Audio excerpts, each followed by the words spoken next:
राधे राधे। एकादशी के व्रत भगवान विष्णु को समर्पित माना जाता है। इस व्रत को शास्त्रों में बेहद श्रेष्ठ व्रतों में से माना जाता है। हर माह में 2 एकादशी व्रत पड़ते हैं। वैसे तो हर एकादशी व्रत का अलग महत्व है, लेकिन सभी एकादशी व्रत को लेकर एक सामान्य धारणा ये भी है कि पूरे विधि विधान से सभी एकादशी का व्रत किया जाए तो व्यक्ति मोह माया के जंजाल से मुक्त होकर मोक्ष की राह पर अग्रसर हो जाते हैं। कल अचला एकादशी पड़ रही है, तो आइए जानते हैं उसकी व्रत की पूजा विधि और कथा। अपरा एकादशी का व्रत का महत्व आइए जानते हैं।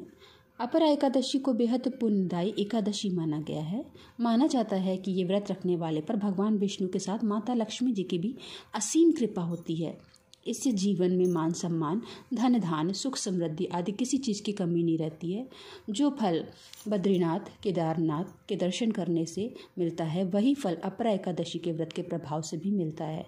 मृत्यु के बाद व्यक्ति को मोक्ष की प्राप्ति होती है। ये भी माना जाता है कि इस व्रत को करने से हमारे पूर्वजों को भी सद्गति प्राप्त होती है और उन्हें प्रेत योनि से मुक्ति मिलती है। आइए अब जानते हैं अपरा एकादशी की व्रत कथा। प्राचीन काल में महिध्वज नामक एक राजा था जो बेहद धर्मात्मा प्रवृत्ति का था। दूर दूर तक उसकी ख्याति थी। इससे महिध्वज का छोटा भाई व्रजध्वज ईर्ष्या करने लगा, उसके प्रति द्वेष का भाव रखने लगा। एक दिन अवसर पाकर व्रजध्वज ने अपने बड़े भाई की हत्या कर दी और उसके शव को जंगल में ले जाकर पीपल के पेड़ के नीचे गाड़ दिया। अकाल मृत्यु होने के कारण राजा की आत्मा प्रेत बनकर पीपल पर रहने लगी और वो आत्मा उस राह से गुजरने वाली हर व्यक्ति को परेशान किया करती थी। एक दिन उस रास्ते से एक ऋषि गुजर रहे थे। उन्होंने प्रेत को देखा और अपने तपोबल से उससे बात की और प्रेत योनि में जाने के कारण पूछा। तब उस प्रेत आत्मा ने सारी बात बताई।